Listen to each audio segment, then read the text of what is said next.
let me ask you something. Have you ever gotten a raise, felt excited for maybe a week, and then somehow your bank account looked exactly the same, like nothing changed? Or worse, you're making more money than you ever have in your life, but you still feel behind, still stressed, still checking your balance before buying something small. And then you look at someone else, someone who earns less than you, but they seem fine.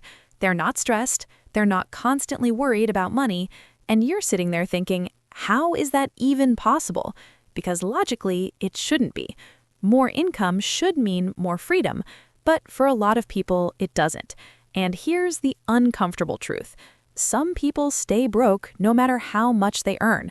If you're someone who feels like your income keeps going up, but your financial stress never really goes away, make sure to hit the subscribe button and give this video a thumbs up if this helps you out. Because today, we're going to break down exactly why this happens. Not in a vague, motivational way, but in a very real, practical, slightly uncomfortable way. Part 1. The income illusion. Here's the thing. Most people think income is the solution. If I just made more money, everything would be fine. But the data tells a different story. According to a report by the U.S. Bureau of Labor Statistics, the average household that earns over $100,000 still spends nearly all of it. And a study by Lending Club found that a significant percentage of people earning over $100K are still living paycheck to paycheck. Think about that. 6 figures, still stressed, still stuck. So what's going on? Here's what most people don't realize. Income doesn't fix bad structure. It amplifies it. If your financial system is broken at $50,000, it's going to be more broken at $100,000, just with nicer stuff. Part 2. Lifestyle expansion, the silent killer. This is where it gets really interesting, because the problem isn't usually one big, terrible decision. It's 1,000 small ones. You get a raise, so you upgrade your apartment. Then you upgrade your car, then your subscriptions, then your clothes, then your habits. And none of these feel extreme on their own, but together, they completely consume your income. Let me show you a simple example. Let's say you go from earning $3,000 a month to $5,000. That's a $2,000 increase. Sounds amazing, right? But then rent goes up by $800. Car payment adds $400. Eating out increases by $300. Subscriptions and lifestyle creep add $200. Now you've already spent $1,700 of that extra $2,000, and you didn't even notice it happening. Now, you might be thinking, okay, but I deserve to upgrade my life. And look, you're not wrong. But here's the problem. Most people upgrade their expenses faster than they upgrade their stability. Part 3. The hidden cost of ownership. This is where it gets really interesting, because almost nobody calculates the real cost of owning things. Because when you buy something, you're not just paying for it once. You're signing up for a long-term relationship with that thing. Let's take something simple, a $1,000 phone. Seems straightforward, right? But over 3 years, that phone might also cost accessories, repairs, insurance, upgrades sooner than needed. Suddenly, that $1,000 purchase becomes $1,500, maybe $2,000. And that's just one item. Now, multiply that across everything you own. Here's what most people don't realize. Every item you own takes up space, time, and attention.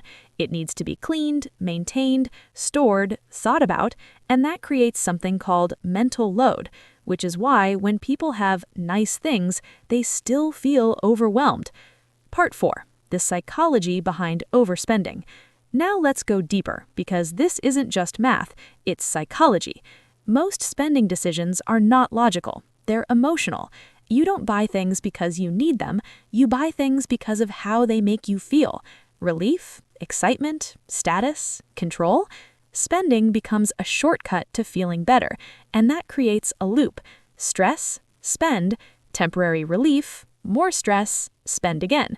Now, you might be thinking, yeah, but I'm not that impulsive. And maybe you're not, but the system you're in is designed to make you spend. Apps save your card, checkout takes one click, ads follow you everywhere. It's not a fair fight. which is why willpower alone doesn't work. Part 5, the minimalist shift. So what actually works? Minimalism. And before you click off, this is not about living with nothing. This is about removing what doesn't add value so your money can actually work for you. Let me give you a simple rule. Instead of asking, "Can I afford this?" ask, "How many times will I realistically use this?" Let's do the math. A $200 jacket worn 100 times equals $2 per use. A $50 jacket worn twice equals $25 per use. Which one is actually more expensive? Exactly. This is how wealthy thinkers approach spending, not emotionally, but functionally. Part 6, the replacement question. Here's a powerful exercise. Walk around your home and ask, if this disappeared today, would I buy it again? Be honest, because most people wouldn't replace 30 to 50% of what they own. And that's a problem, because that means your money is tied up in things you don't even value anymore. That's not just clutter, that's trapped wealth. Part 7, the upgrade trap. This is one of the biggest reasons people stay broke. Upgrading things that still work. New phone, new car, new version of something that was perfectly fine. And it's subtle because it feels like progress, but it's not. It's just restarting the spending cycle. Every upgrade resets your financial progress back to zero. Here's the rule. If it works, keep it. Not until it's boring, not until something better exists, until it actually stops doing its job. Part 8, environment over willpower. Now, here's something most people get wrong. They think they need more discipline. You don't. You need a better system, because environment beats willpower every time. If your card is saved everywhere, if buying takes 2 seconds, if ads are constantly hitting you, you're going to spend. So change the environment.